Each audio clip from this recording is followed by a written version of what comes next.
Good evening. Can everyone hear? Sounds good. Mic's good. Good. We've checked everything out, but sometimes things go awry before you actually start. I'm T.J. Meyer, and I work with the NASA Wallops Flight Facility. I'm the Associate Chief for the Medical and the Environmental Management Division. I'm not a historian. In my former life, when I was doing a lot of environmental restoration work, my purpose was to look at the Wallops Flight Facility and try and figure out were there any past issues, past activities that may have generated a contamination or a landfill. And so I got into doing the history then. And so what I'm going to share with you is stuff I've gathered over the period of time. And then every time I give one of these talks, I learn more because I start meeting more people and people share stuff. And that's really one of the reasons why I like doing these, because I'm really not that comfortable talking in front of people. I added this time a little bit of geology, and I'll talk to that. Those of you who grown about the geology, it only has 10 slides, so I'll go through it rather quickly, but there are some things that pop up that I do want to talk about. I'm focusing mainly the talk on the Wallops area. There's a lot of history on the Eastern Shore, and I couldn't possibly cover it all, so I'm really looking at the properties that the NASA has here. There's 3 different properties. There's the Wallops Flight Facility proper, or what we call the main base, and it's at the top of the page. And the blue star I put on every slide that indicates where we are right now. So that blue star indicates about where the visitor center is. You can kind of geographically understand where you are. Then there's the Wallops mainland, and then the Wallops Island adjacent to the mainland. The picture to the upper right is kind of an aerial of the main base area. And again, the star shows you where the visitor center is, where you are right now, with the airfield to the west of us. And then the lower picture gives you a nice aerial of looking north of the island area, and across the marshes is where the visitor center is. So it kind of gives you a perspective of where you're located. And again, I'm just going to talk a little bit about the geology, but one thing that I find fascinating is Virginia and also Maryland are 2 of the states that have the complete geologic provinces in the mid-Atlantic. Most of the other states don't have the complete geologic provinces for the development of the Appalachian Mountains. And when I say the complete province, the first one is what's known as the Appalachian Plateau, and it's all the way out to the western edge near Bluefield, Virginia. And it goes out this way, and I'll show it to you, but it's basically a high plains plateau, very flat geology, no mountains, no deformation out in that area, no folds or faulting. The next province is known as the Valley and Ridge, and it's really what everyone thinks about when they think about the Appalachian Mountains, and it's between Bluefield and Blacksburg, and you can see all the ridges and all the valleys that are out in that area. That's really what we all think about classic Appalachian geology. The third province is between Blacksburg here and Charlotte, and that's known as the Blue Ridge province, and it really is prominent mountain right here, which is really the Skyline Drive or the Shenandoah Valley area, and it goes up and then it goes all the way up to this location. And if you notice that, it's a fold, it's a mountain that's folded this way, and it plunges through Maryland and under Pennsylvania. And the other limb comes down this way, and it was a rather large fold, as you can see here. I forget what they projected it to be, but it was much taller than the Rocky Mountains. It was a huge mountain in that area. The fourth province is known as the Piedmont area, and that's between Charlotte and Richmond, shown here in the orange, and I tried to color code the stars to match the map up above. And the Piedmont area is really a classic metamorphic rock area with very thick soils. There's not a lot of mountain ranges, there's not a lot of high spots there, but it has thick soils with bedrock. And then the final province is between Richmond and the blue star, which shows Wallops Flight Facility area, and that's known as the Coastal Province. And all of this is sediments that were added after the mountains were formed. And really what I'm going to focus most of the talk on. When they formed was over 400 million years ago, when what they called the proto-continents came together.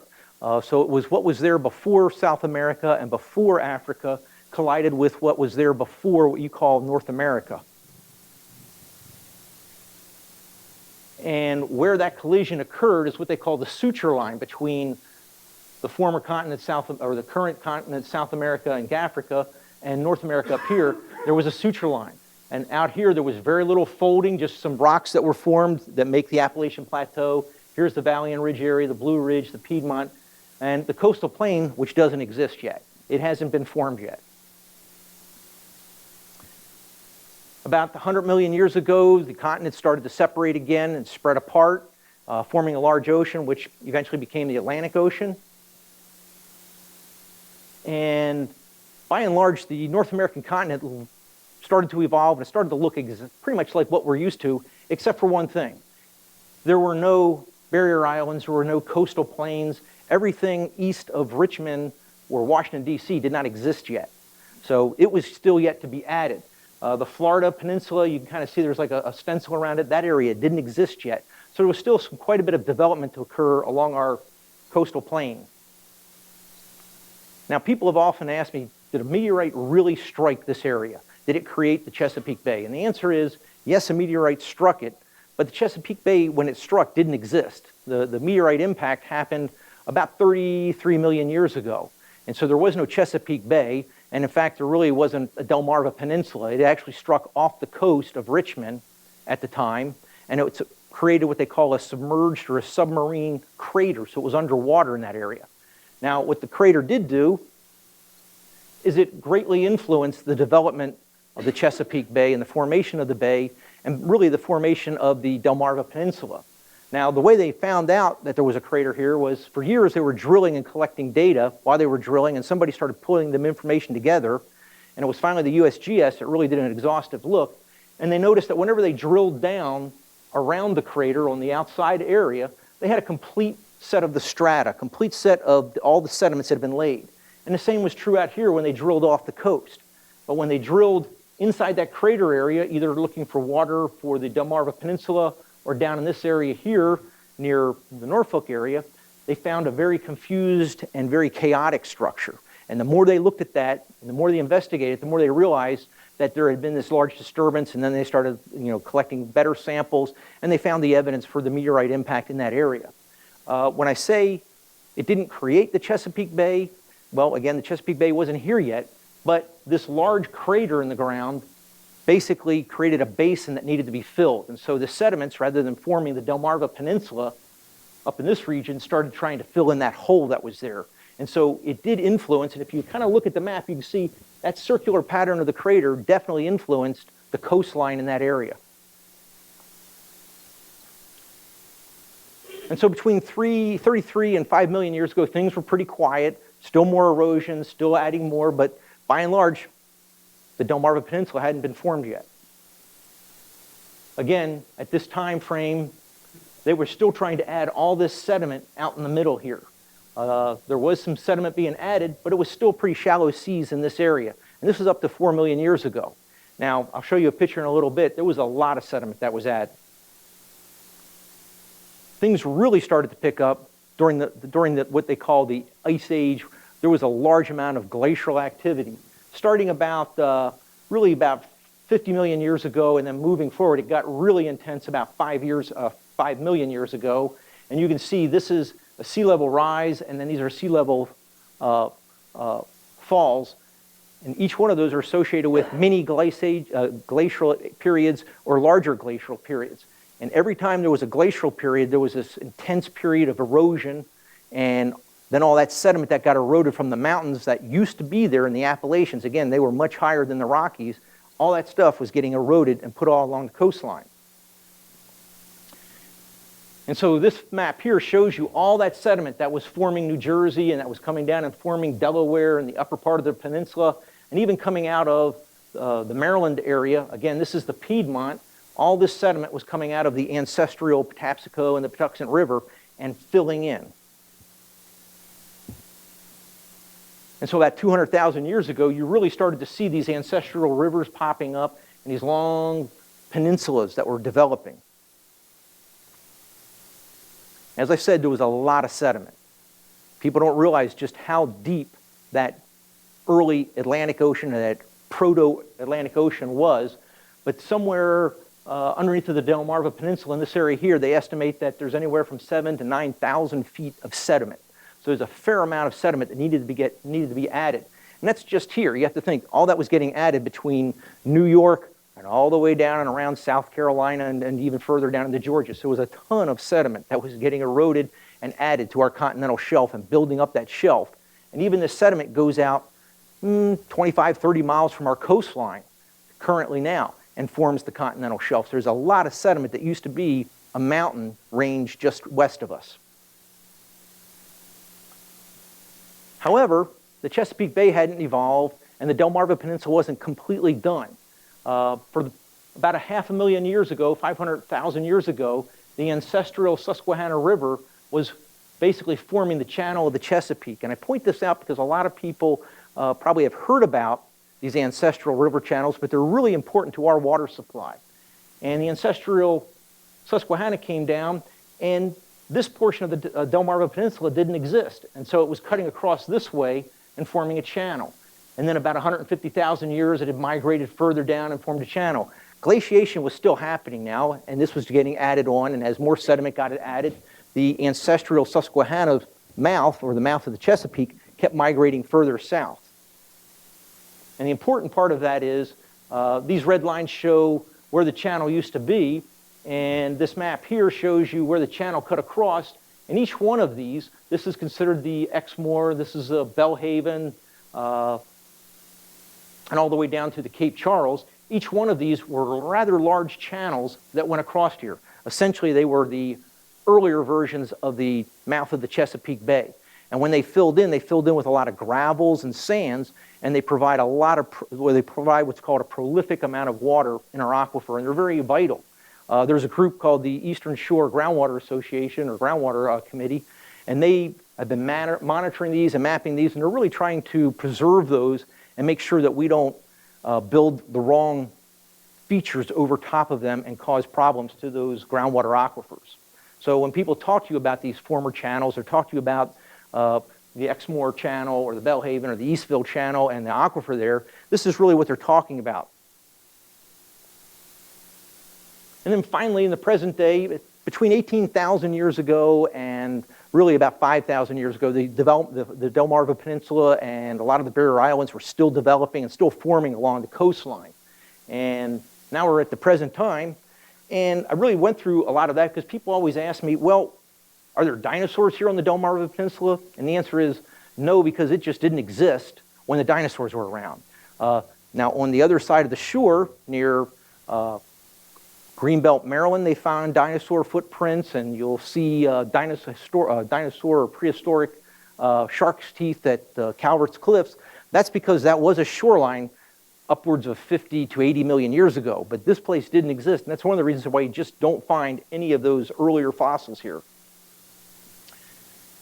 It also influenced why we don't see a lot of early man in this area. That's because it just didn't exist until really post-glacial period is when the early Native Americans started migrating and moving into North America, and this area was still pretty disturbed. Well, I shouldn't say disturbed, it was still developing up until about 5,000 years ago when we really started to see the Chesapeake and the marshes start to form and really start to mature at that point.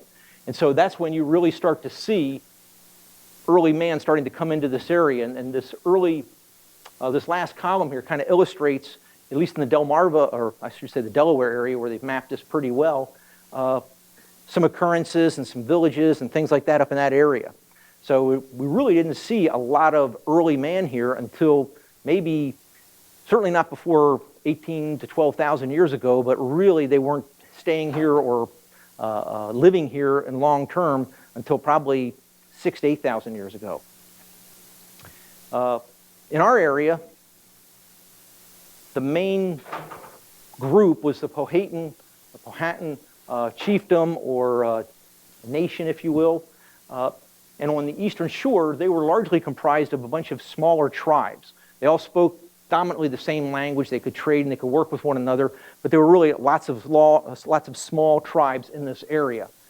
In the Chincoteague area, the tribe was actually known as the Chincoteagues, and just south of us was the Kikotanks, and then the Assateagues were just north of us. The NASA Wallops Flight Facility did a cultural resources assessment back in between 2007 and 2009, and then they published a report in 2009. And they were really looking to see what kind of cultural resources early Native Americans might have been or been here, or where we should be focusing to not build or not disturb. And these maps in the red are the highly sensitive areas where we think they might likely be, and the yellow are the less sensitive. And when they went out to survey these areas, they certainly found arrowheads in some of these locations. They found a number of what's known as middens, which are piles of oyster shells or clam shells where the Native Americans would harvest them right there along the shoreline. And they harvest them in such abundance that they created small mounds, anywhere from several feet to 6 feet tall and outward. And it's just an area where they constantly went, and maybe the clamming or the shellfish were so plentiful or so easy that they just routinely created this pile. And so we can certainly see their activity here. We found no settlements and no burial areas or nothing like that, at least in the Wallops area. The area really wasn't settled until the 16th century. In the 15th century, the Spanish sent several expeditions in this area, but they mapped the area, but they didn't really stay. They didn't try to settle it. They moved on. It wasn't until 1608 when John Smith did his Chesapeake Bay exploration that the English continued to send more ships over here. And by the middle of the 16th century, 1635, the population was almost 400 people. So they'd settled a number of areas, both on the mainland portion of Virginia and also in the eastern shore. By 1703, the population had quadrupled to 2,800. So that's really quite fast how quickly they populated the area. The Wallops area was granted by King Charles II in the middle part of the 16th century to a gentleman named John Wallops, which is where it got its name. He was a local farmer, also a surveyor. He had done work for the king, and so he was deeded the land or granted the land, and that included the Wallops Island itself, as well as a number of the marshes and the wetlands around it. His family used the barrier island largely for raising of livestock, and they maintained possession of the land until about the late 19th century, and we'll talk a little bit about that. There really wasn't a lot of other history that happened between the middle of the 16th century and the Revolutionary War right here at Wallops. Probably the next really big thing that happened was during the Revolutionary War, the British had blocked the mouth of the Chesapeake and really impeded movement of supplies. And so a lot of these shallow waterways became very, very important to moving supplies either from the Chincoteague area over to Pocomoke and then up the Chesapeake, or even just going upwards to Snow Hill and by land going northward. And so the inlets of Chincoteague became very important, and the Revolutionary forces built 3 forts, one on what's known as Mosquito Point, and the other one on Wallops Island, and a third was somewhere on Chincoteague. A gentleman named Dr. Krieger, who was one of our first directors, did this earlier research, and he was able to pinpoint at least where the Mosquito Point fort was and where the Chincoteague Point fort was. He was pretty accurate because we were able to, in 2009, to locate on the north end of the island during our cultural resource survey a series of earthen mounds which were interpreted by the people doing the cultural resources survey as earthworks. They weren't native, they weren't natural looking, they clearly were man-made, and based on the history and the fact that there was a fort in the area, they've interpreted this to be the fort location. So Dr. Krieger was very accurate in locating that fort. The fort was actually raided by the British in August of 1779 and was captured. They spiked the guns. That was really the extent of the engagement in that area.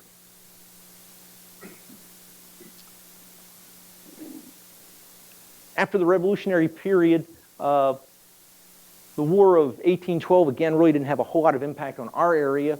However, one thing that was kind of obvious to me is that because of the Revolutionary War and the War of 1812, the development of small boats that could ply these small waterways was really important at that time.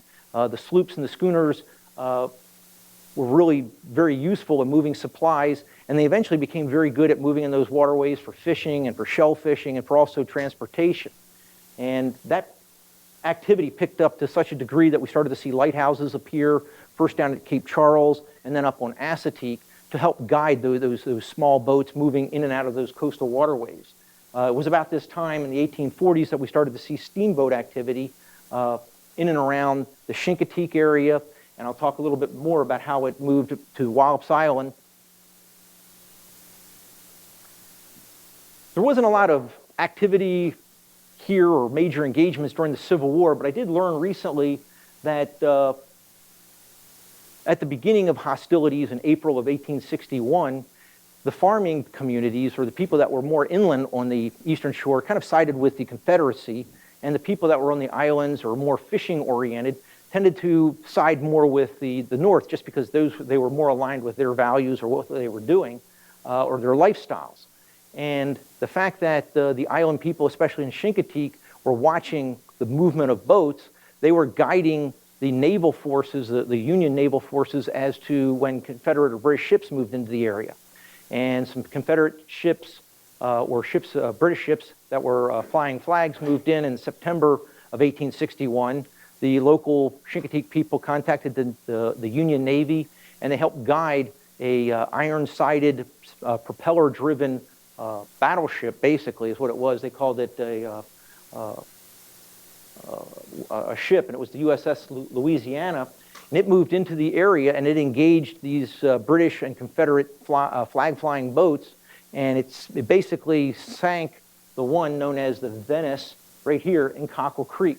And so this became known as the Battle of Cockle Creek, and the thought is that this may have been what really kind of eliminated any further effort from the Confederacy going up into the Delaware Peninsula. It was at the same time that some Union forces came down and settled in the Pocomoke area, about 4,500 Union troops. And so at that time, the Confederate troops that were mustering on the eastern shore, they either moved to the mainland to join troops over on the mainland portion of Virginia and the Confederacy there, or they just helped to run the blockades and provide supplies for the Confederacy. Right after the Civil War, two things happened that were really important to the eastern shore and certainly to this area. And the first was the seafaring and the shipping. Again, there were lots of small boats in this area, the sloops and the schooners, and wharfs started to pop up. And just, in my mind, west of the Wallops Island, it's actually east of the town of Atlantic, there was a place called Wishart Point. And Wishart's Point, there was a large wharf that was built there, and it had a couple of purposes. One was to move produce from that area by sea to either the Philadelphia or the Norfolk area, or it was to bring seafood in and move it inland. And during the same time frame, there was another small wharf area known as Franklin City, and that's really up near the Greenbackville. It was just across the bay from Chincoteague. And again, the same thing there. It was a way to move produce either away from the eastern shore by boat, or it was to bring seafood in. And then the next thing that happened was we started to see the railroads come in. And there were two main lines, and I'll talk about those in a minute, but they had a really major impact on the eastern shore. One of the other things that started to happen, these are clips that I got out of one of the older newspapers, the Peninsula Enterprise, but we started to see people interested in coming here from Philadelphia just for hunting trips or for fishing trips, and so these were popping up. So this area was really starting to get noticed because of the movement of those boats and the railroads. The two railroad lines I mentioned, one came down from Snow Hill to Franklin City, and it connected with steamships and other boats right there, and again, that really helped promote the movement of either produce or the movement of seafood from the area, but it also brought people down. And then the second line that was extended after that came down from the Pocomoke City, and it went all the way down to Cape Charles. There's a really good web page. I don't know if it's a book, but I found it on the web, and it's called The Countryside Transformed, and it really talks about this in depth. This didn't really impact us too greatly here, but for the eastern shore, it did a tremendous change, and there's really a ton of great photos in there, and really nice discussion. This photo here shows one of the steamer ships, known as the Chincoteague, that would go between Chincoteague and over to Franklin City, moving people and or commerce. This boat here also went down to the Wishards Point, moving people and going back and forth. And some other later slides I'll show kind of bring home the fact that tourism or people were starting to come to this area in the late 1800s. Because of all of this activity on the sea with a number of ports opening up, a number of wharfs, more fishing, more traffic, more commerce, and also people moving, the need for life-saving stations started popping up. And the first two life-saving stations in the area were on Wallops Beach and then on Paramore Islands Beach. And this photo here is an 1880s, early 1890s photo that shows what the life-saving station was. They were really small. They weren't very big. They housed a boat inside, and I'll show some more pictures, and then they housed another, what they call a lifeboat inside of it. So they had the rowboat and then a lifeboat, and I'll show more pictures about that. But these, here's the picture of the lifeboat, and they actually moved it on the islands by these wagon wheels, and the men would take it and they would move it back and forth. And some of the pictures I'm going to show in a minute kind of illustrate why. Again, going through the Peninsula Enterprise, there are a number of articles that talk about how valuable these life-saving stations were. Again, with people moving by boat or fishermen, there was a number of times when these boats were in peril, and these guys went out there and they'd rescue the people, they'd rescue the cargo, and in many cases they rescued the boats, and they talk about that, and in many cases, you know, the people that were rescued were, as you can imagine, very grateful. This picture here is of Wallops Island, and it shows the life-saving station here, and you can see how much of a beach was out in front of it at the time. And so that's why they had the boats on that wagon wheel, so they could move it out to the water, but they could also move it north or south on the beach to get closer to where they had to launch the boat from. And this discussion here in the early 1893, again, talks about another rescue that was done where they thought they'd lose the whole boat and the people, and they ended up, you know, having a complete rescue and salvage the boat at the same time. Now, it wasn't always work. A lot of people were moving back and forth from either Franklin City or Wishards Point, and they were going over to Chincoteague. And you can see here they talk about going over to the Wallops Island and visiting and meeting the people in the life-saving station and having ice cream and refreshments. And so Wallops Island was slowly becoming a place where people went to entertain and to basically recreate, much like anyone else would be going to the ocean. So this was kind of, it wasn't all work at the life-saving station.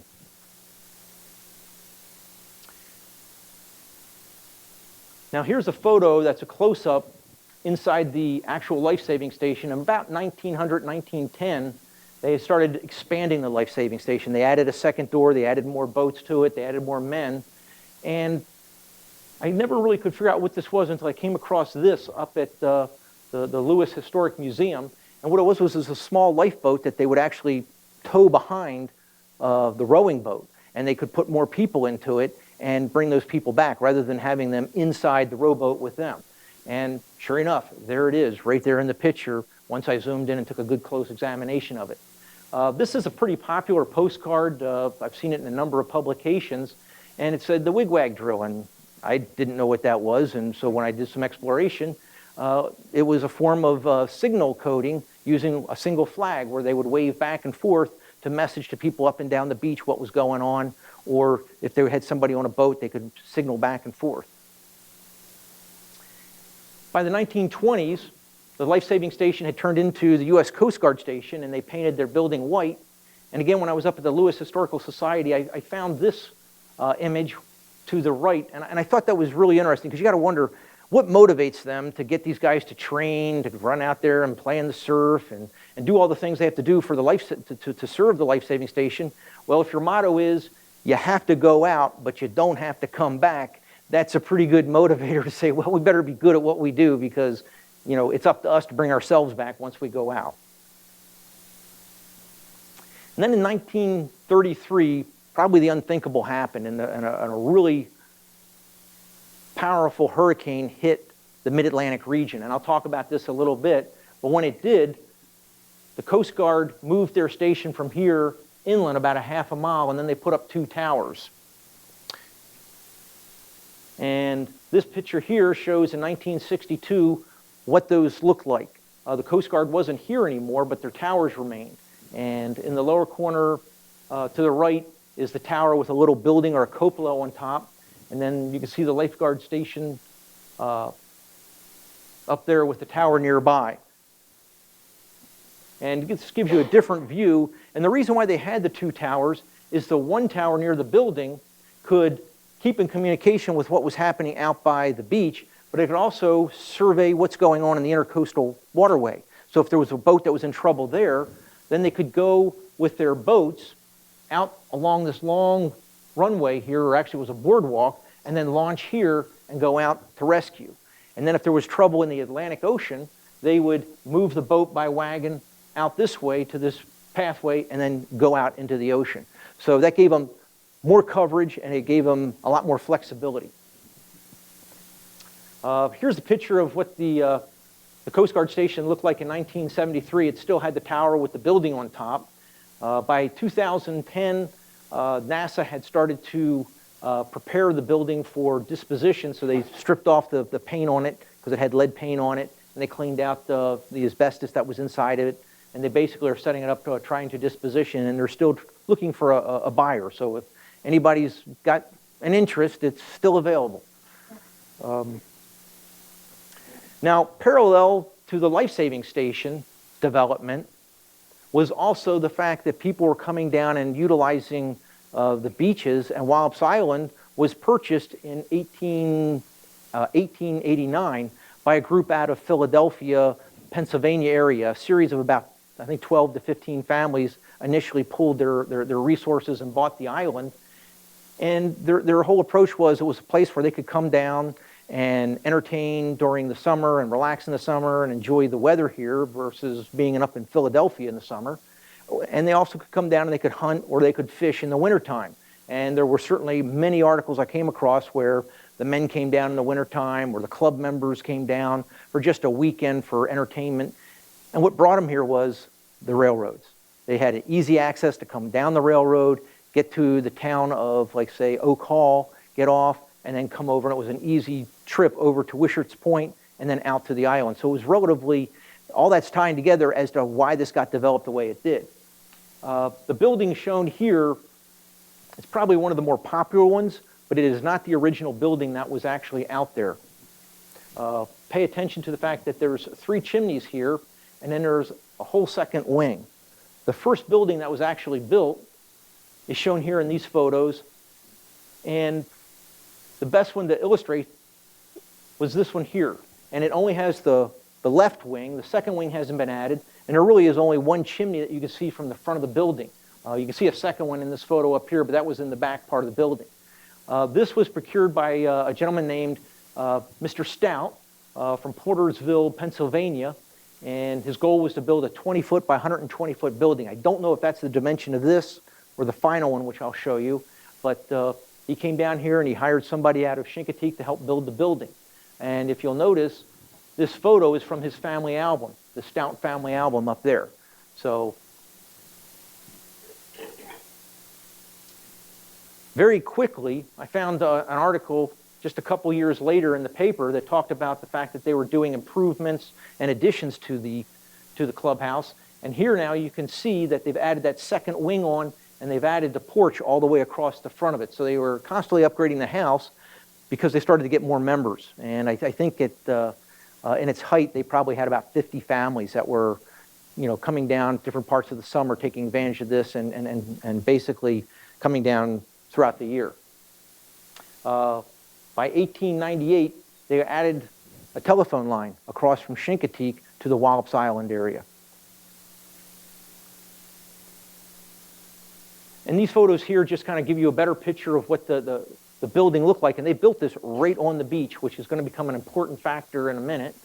And they came out here, and I found some different articles, and I found it interesting. If you read any of these old papers, but they're almost like a gossip paper type thing where they talk about, oh, so-and-so's down for the weekend, and oh, this is happening. And that's what these articles talk about. They talk about the people going out to Wallops Beach to entertain. Some of them were coming from Chincoteague, some were coming from the Eastern Shore. A lot of church groups that they talk about came over and enjoyed the beach, either coming through Franklin City or to Wishart's Point. And it's interesting to note that mosquitoes were a problem back then too. These photos here, I got some of them from, well, actually I got most of them from the Accomack Public Library. They didn't have names associated with them, and they had roughly the time frames, or I could describe better, but this kind of gives you a feel of how they were utilizing the north end of the island, of Wallops Island, and basically just enjoying it. Quite a bit of different attire at that time frame. They had quite a few young children playing, and they played in the sand just like we do now. They even had a small wind wagon. They played in the intertidal pools or the small little ponds on Wallops Island with small boats. And again, reading some of these early articles, you can get the feeling that this area was really turning into kind of a resort, if you will. And then about the turn of the century, they built a second building here, and this was kind of a surprise to me. I didn't know about this one. When I found it in the paper, just searching in the Peninsula Enterprise, they talked about this second building, and that's when I really went on the hunt looking for this one. And that's when I found this photo. One of the reasons I give these talks is that last summer, I met the Hilligus family, and they said, "Oh yeah, we used to come down here as small boys. We got a bunch of photos. You should look at them." And I was like, I would love to look at those photos. And sure enough, they had this one from the beach. Now, I've seen one of some cattle on the beach, but this one was quite a bit different, and I'd never seen this one until the Hilligus family brought it to me. In the far distance, you can see the life-saving station. It's got the little tall cupola that the guy would stand in. And then the middle building was this second building that they built here, and it was not what I would call a cottage. It's kind of big. And then they had the clubhouse, and this showed even more buildings behind the clubhouse. I don't know what they were used for, if they were used for livestock, if they were outside kitchens, maybe they were private residences. I'm not sure. And then I found this map. Digging around at the Kerr place, apparently Dr. Krieger gave a lot of his research to the Kerr place down in Accomack County, and this is a 1920s update, but they'd actually planned this back in 1894. And if you can read up above from the Peninsula Enterprise, they described they were planning a city by the sea, and they were literally had it mapped out. And in 1924, they had the life-saving station here, this small cottage, and then the clubhouse at the far end. And so this gives you kind of an idea what the clubhouse looked like in the 1920s. Again, these came from the Hilligus family. And one of the updates that caught me right off the bat was they painted it white. Just like in the 1920s, they painted the life-saving, or the Coast Guard station white. I guess white was vogue, or I don't know, but all of a sudden, all the building colors are white. And they added a water tower in this time frame, and they even had a small automobile truck here on the island. And then the 1933 hurricane hit. And I found some early tracking maps and some early discussions of how much rainfall happened. You can see just how devastating that hurricane was right on Wallops Island. This is the original, or this is the clubhouse, was pretty much knocked down, and that water tower I pointed out to you was right there. You can see that they actually say, "Keep off of our stuff." There's a picture of the life-saving station, or the Coast Guard station at this point on Assateague Island. It's just about buried in sand. And then the photo of Ocean City during 1933. It was pretty much wiped out at this time. This is the hurricane that created the inlet at Ocean City.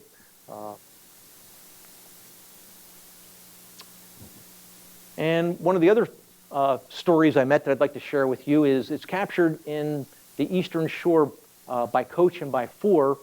And this was shared to me by a gentleman named Bill Watson, who, these are his grandparents, Otho and his wife Leela, and they were the managers at the Wallops Island clubhouse on the beach during the hurricane.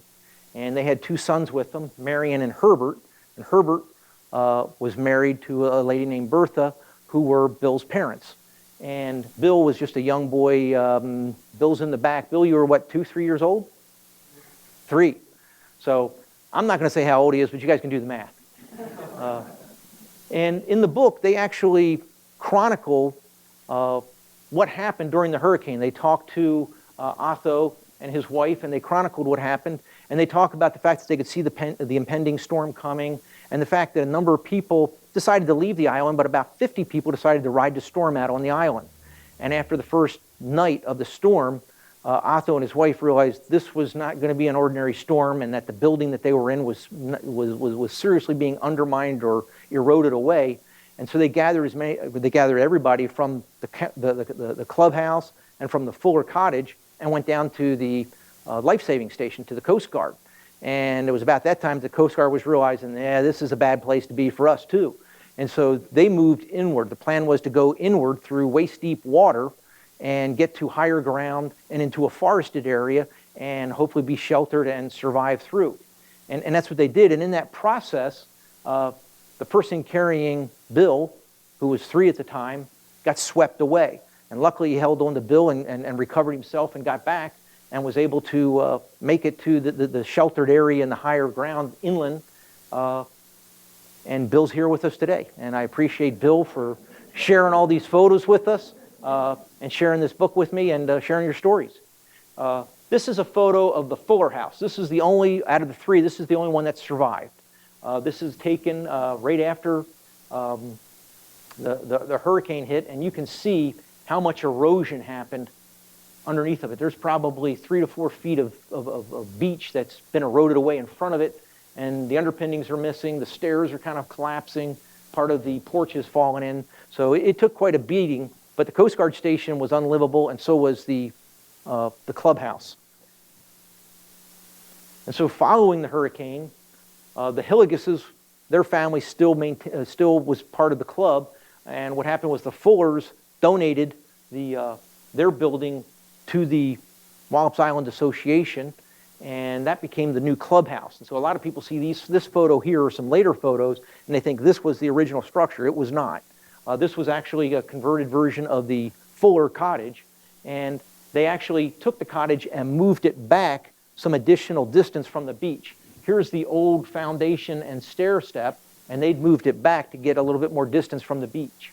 Then by in the 40s, they put in this large walkway that you can see, or boardwalk, and NACA, the predecessor to NASA, started utilizing the island in 45, and they eventually acquired the island by 47, and they were working with the Navy, and the Navy rounded up all the horses, or they had the Chincoteague firemen come over, and they sold all the horses that were on Wallops Island to the Chincoteague Fire Department, and they moved them off the island. And that's captured in this newspaper clipping here. And then the Navy chronicled the demise of the Fuller cottage. The erosion kept happening, the ocean kept coming inland, and by 1950 it had pretty much collapsed into the beach.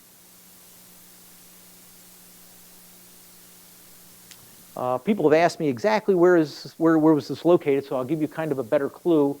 This is a 46 high-quality photo that shows kind of where the cottage was at the time, which would have been the clubhouse. And then this is a 1950s map from the Navy that pretty much showed it was sitting in the water at that time. It was off the coastline. And we used this map and some other aerials to try and triangulate.